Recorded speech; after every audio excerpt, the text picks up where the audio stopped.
Kenalin yuk beberapa pengadilan yang ada di Indonesia. Yang pertama, yang termasuk dalam ruang lingkup peradilan umum. Salah satunya adalah pengadilan negeri yang biasanya menangani perkara tindak pidana seperti pembunuhan, pencurian, dan perkara perdata seperti permohonan ganti nama dan perceraian untuk non-muslim.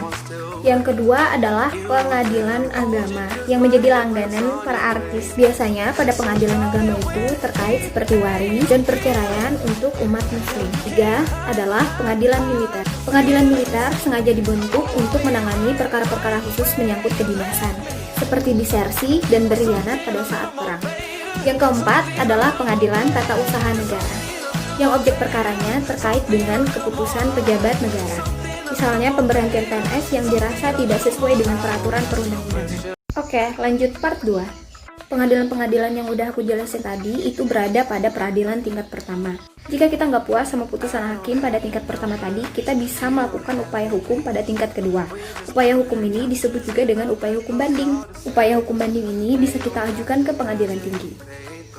Kalau masih belum puas sama putusan hakim pada tingkat kedua tadi, kita masih bisa melakukan upaya hukum ketiga. Upaya hukum ketiga ini disebut juga dengan upaya hukum kasasi. Kita bisa mengajukan upaya hukum kasasi ke Mahkamah Agung. Perlu diketahui bahwasanya putusan pada Mahkamah Agung ini sudah bersifat final.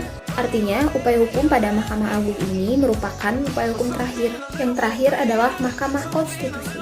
Mahkamah Konstitusi adalah lembaga negara yang berwenang untuk memutus perkara pada tingkat pertama dan terakhir seperti pertama, judicial review, yang kedua, selisihan hasil pemilu, yang ketiga, sengketa kewenangan lembaga negara, dan yang terakhir adalah pembubaran partai politik. Sekian dan semoga bermanfaat.